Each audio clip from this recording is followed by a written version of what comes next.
Cilik Riwut sudah 3 kali mengelilingi Kalimantan dengan jalan kaki.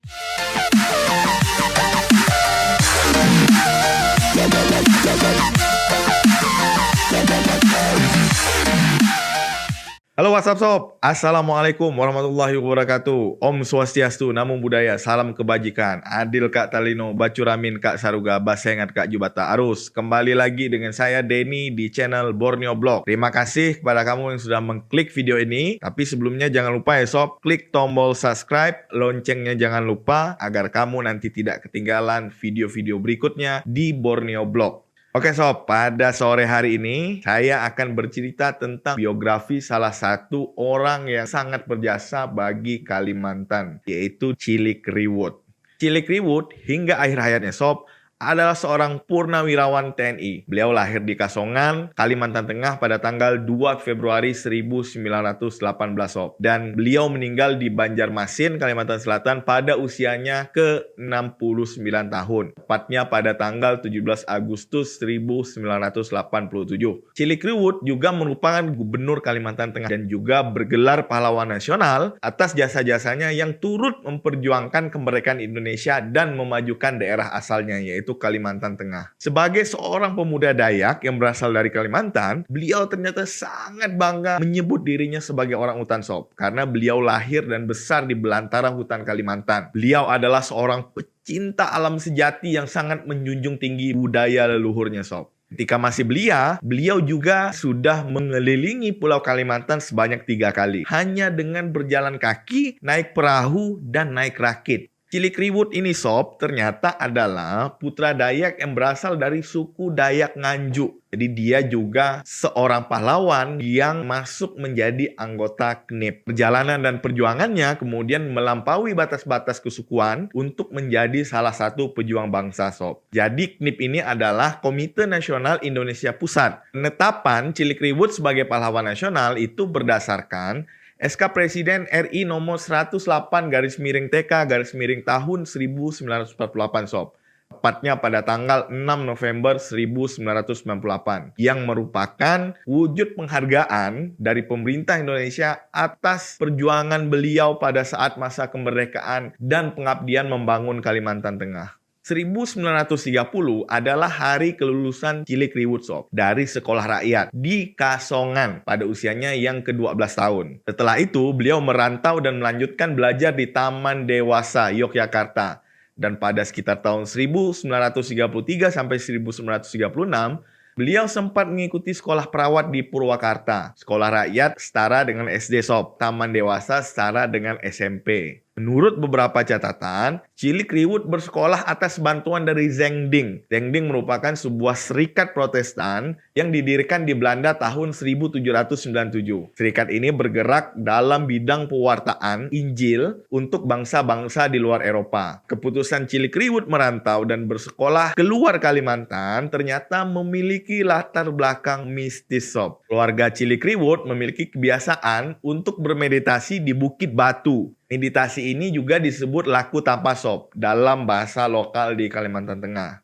Suatu hari ketika bermeditasi, Cilik Riwut memperoleh wangsit agar merantau keluar dari Kalimantan. Dan hal ini ternyata dikonfirmasi oleh anak Cilik Riwut keempat, yaitu Ida Riwut. Ida Riwut mengatakan bahwa beliau bisa jadi orang besar asalkan beliau mau menyeberangi lautan. Kebetulan ada tawaran sekolah dari Zengding. Itu merupakan penuturan Ida Riwut. Di Jawa, Cilik Riwut mulai tertarik pada dunia jurnalistik pada kisaran tahun 1940-an. Ketertarikan dan kemampuannya di bidang penulisan membuat beliau mendapat posisi sebagai redaktur majalah Suara Rakyat milik Pakat Dayak. Pakat Dayak ini adalah sebuah organisasi kemasyarakatan yang fokus mendorong kemajuan orang-orang Dayak yang berada di Pulau Borneo. Selain itu, beliau juga menjadi koresponden harian pemandangan dan juga menjadi koresponden harian pembangunan pimpinan Sanusi Pane. Jadi Sanusi Pane ini adalah seorang sastrawan Indonesia angkatan pujangga baru. Pergulatan di bidang tulis-menulis inilah yang membuat Cilik Riwut berkenalan dengan yang namanya perjuangan kemerdekaan. Namun sayang, kiprahnya di dunia jurnalistik harus terhenti pada tahun 1942, yaitu pada masa pendudukan Jepang. Cilik direkrut Jepang untuk mengumpulkan data-data seputar Kalimantan demi kepentingan militer Jepang, Sob. Ia mempergunakan kesempatan ini bahkan untuk tujuan lain, yaitu membangun jaringan dan mengkoordinasi suku-suku di pedalaman yang kelak pada perang kemerdekaan menjadi kekuatan baginya. Lepas dari Jepang, Indonesia pun menghadapi agresi militer Belanda pertama pada tahun 1947.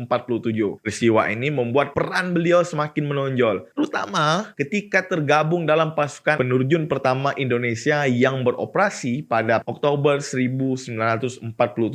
Waktu itu, Gubernur Kalimantan Muhammad Noor harus berkedudukan di Yogyakarta karena sebagian besar wilayah Borneo dikuasai Nika yang merupakan kaki tangan Belanda. Nika adalah organisasi semi-militer bentukan Belanda yang didirikan dengan tujuan untuk merebut kembali pemerintahan sipil di wilayah kolonial Belanda pasca kekalahan Jepang. Muhammad Noor kemudian menginisiasi upaya pembebasan Kalimantan dari cengkraman Nika.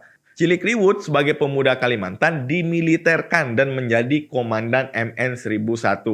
Beliau terlibat dalam beberapa ekspedisi ke Kalimantan untuk menggalang warga bergerilya. Setelah perang, Cilik mulai intens mengejar karir politiknya.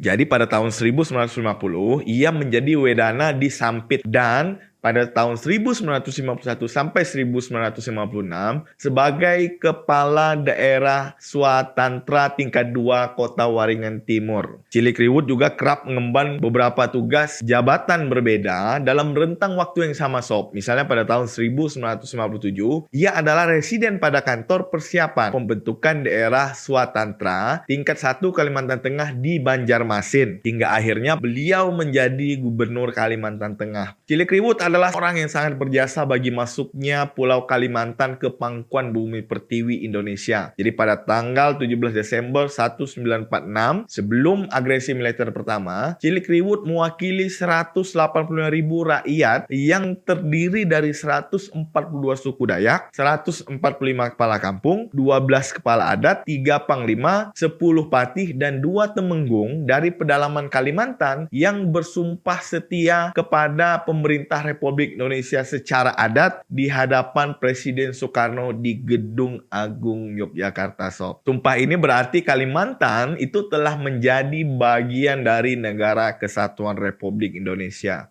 Oke, Sob, jadi itu adalah sedikit biografi singkat dari salah satu pahlawan kita, Cilik Riwut yang berasal dari Pulau Kalimantan. Tetapi sebelum saya akhiri ini, Sob, saya ingin memberikan sedikit rangkuman dari beberapa cerita dan fakta yang menarik tentang Cilik Riwut. Yang pertama, Sob, Cilik Riwut sudah 3 kali mengelilingi Kalimantan dengan jalan kaki serta menggunakan sampan. Kemudian, Cilik Riwut ternyata adalah lulusan sekolah perawat di Purwakarta, Sob. Kemudian beliau juga pernah menjadi koresponden majalah harian Pemandangan dan Pembangunan.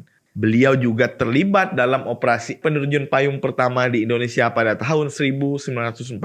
Pernah menjadi anggota KNIP pada tahun 1946 sampai 1949.